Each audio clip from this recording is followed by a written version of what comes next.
Welcome to GoTel News. I am Hentlo Castona. The headlines. President Goodluck Jonathan promises administration's commitment to meeting the yearnings of Nigerians in 2013. As year 2013 begins, Nigerians call for more democracy dividends in the new year. Nigeria Football Federation threatens to petition FIFA over the release of Shola Amoibi and Dani Shitu. At least 60 people crushed to death during New Year festivities in Ivory Coast's main city, Abidjan. The news in full. President Goodluck Jonathan has promised that his administration would continue to work diligently in 2013 to meet the yearnings of people and raise the quality of life. The president made the promise in his New Year message to the nation. Our objective for the year is to ensure by all possible means that more of the programs and projects envisioned by this administration and which are already being embarked upon are further brought on stream within the next 12 months to meet the yearnings of our people and raise the quality of life, he said. He said the administration would give priority to flood and erosion control, the rehabilitation and expansion of existing federal roads, improved power supply, and continued rehabilitation, upgrading and reactivation of the national rail network. Jonathan added that employment generation and wealth creation would also remain primary objective of the administration's socio-economic agenda for 2013.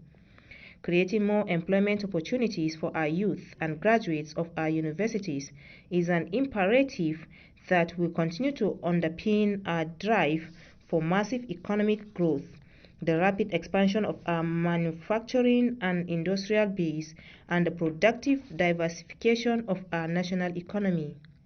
We remain resolutely committed to the rule of law, due process, and fair play in all circumstances.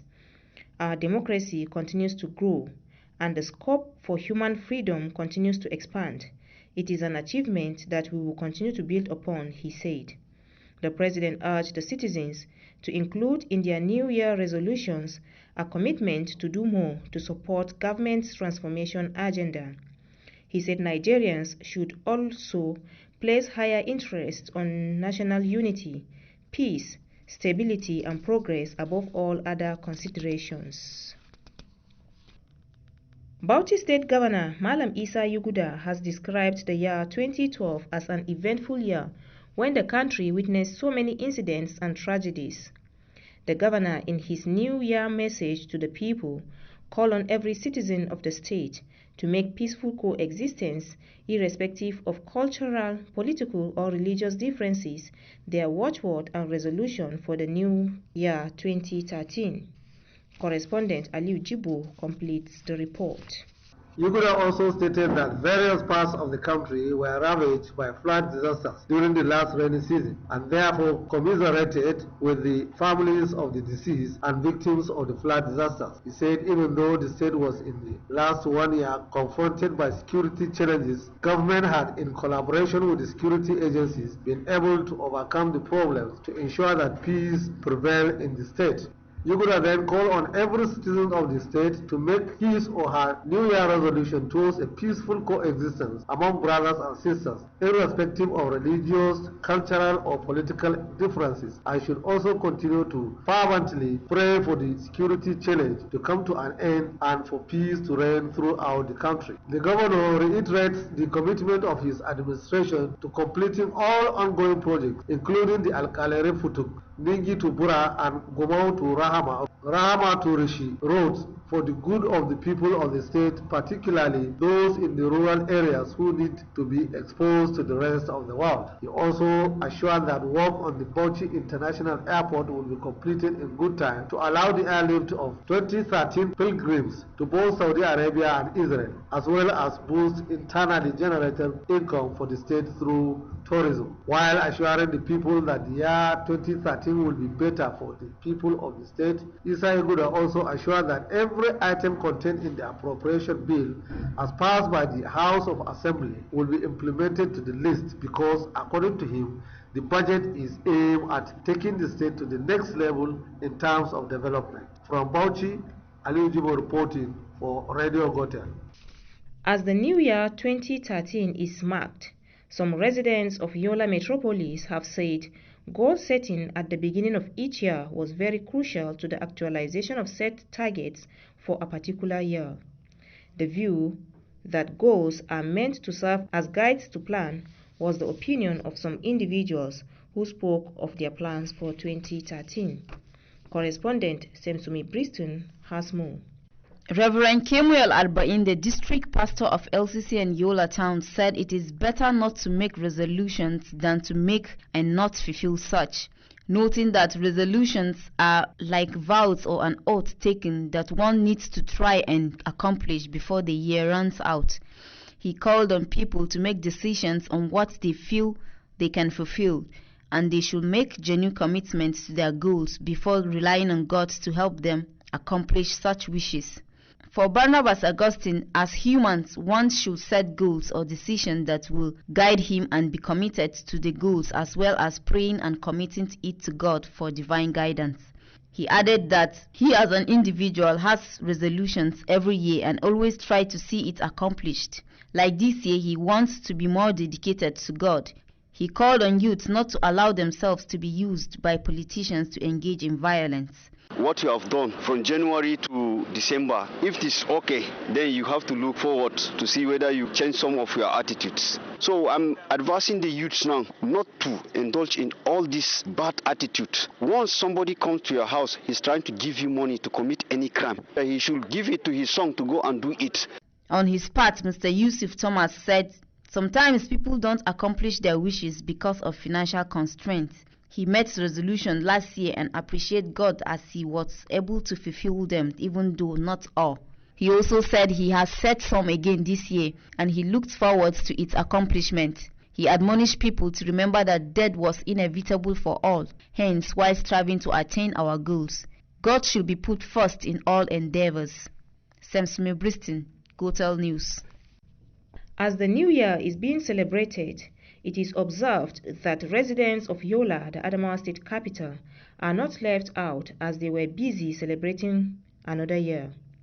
Gotel News roving crew who went round town reports that streets, markets and public places were deserted as people were just at home celebrating with family members. Only few people were seen in town moving to places. At filling stations, long queues were observed as motorists used the opportunity of the public holiday to get enough fuel before work resumes on Wednesday. While the NNPC mega station in Jimeta and other NNPC outlets along Futi Road had the commodity, long queues were seen at other filling stations. Also, heavy security presence was observed within the metropolis as many roadblocks were mounted, where stop and search operations were carried out on all vehicles. As the year 2013 begins, Nigerians continue to express their opinion on the level of government performances in terms of providing dividends of democracy. Some of the residents in Yola described their performances in 2012 as unsatisfactory and expressed hope that government will do more this year. Correspondent Halima Uba Ahmed has the report. Mr. Ezra Kwaji, a civil servant in Yola, Inspector Komodi, and Ibrahim Zakari, a businessman, among others who gave their opinion, expressed gratitude to God for the new year. Mr. Ezra Kwaji said he witnessed the new year 2013 peacefully with his friends, family, and well-wishers, and expressed hope government will take major positive steps in tackling security challenge that facing the country. So muna roƙa gwamnati da ƙara sa ido akan jama'a idan za sare rayuka da dukiyoyin jama'a kamar da gwamnati kuma take tunanin cewa haka take sayin kuma. So muna roƙon Allah ya ba ma gwamnati iko yin haka. On his part, Inspector Komodi said the government has tried but more is expected in the area of job creation, construction of good roads, health care for all, potable drinking water, electricity, among other social amenities. Ibrahim Zakari, a businessman, appealed to government to provide electricity in the market for their business to grow, urging the state government to also help by paying workers' salary in time as their business moves smoothly with workers' patronage. Halima Oba Ahmad, Radio Gotel News. Students have been called upon to work hard and not to deviate from their school activities in order not to drop out from school. Hajiya Faiza Ahmad, Registrar, Federal College of Education, Yola, who made the call in an interview with Gotel News, said dropout students have been a problem to the society, lamenting that when a society has a large number of dropouts, the society tends to be unproductive. Correspondent Adamu Abdullahi Adamu filed in the report as presented from our studios. Hajiya Faiza Ahmed said poor academic performance makes the students leave their school and sometimes they engage themselves in the things that inhibit their studies. She maintained that others leave because they have been involved in exam malpractice and school authority may decide to drop them from the school, while others may decide to drop just because they are not interested. Hajiya Faiza further said whichever way, the trend was not good for the society, as it constitutes a body of largely unproductive youths who were not helping the improvement and development of the society. She urged parents and government as well as teachers to join hands together and solve the problem. They have the whole world there spread out for them, so deviating or not going into school is inimical to their self-development and to societal development. So they need to work hard, really work hard so that they succeed. She finally called on students to study hard and shun any act that will violate the rules and regulations of the institution and the larger society. Lack of unity among Muslims has been identified as the major factor responsible for the challenges faced by Muslims world over. Malam Suleiman Wafanda, Deputy Permanent Secretary, Adamawa State Ministry of Information, who stated this while speaking to Gotel News at the Adamawa State Quranic recitation in Hong, said except the Muslim Ummah practice the teachings of Islam as contained in the Holy Quran and Hadith, faithfuls may find it difficult to deal with a conflict situation between them. Correspondent Umar Ibrahim completes the story. Malam Ofanda identified differences in the understanding of Islamic theology among Islamic scholars as the major cause of the disunity of Muslims, which can only be resolved by going back to the Quran and Hadith. The Permanent Secretary maintained that Allah subhanahu wa ta'ala in the Holy Quran in different chapters warned the Muslim faithful not to form sects, saying that if you divide yourselves into sects, it will constitute mischief-making and allow for oppressive rulers to exploit you. Malam Suleiman quotes from numerous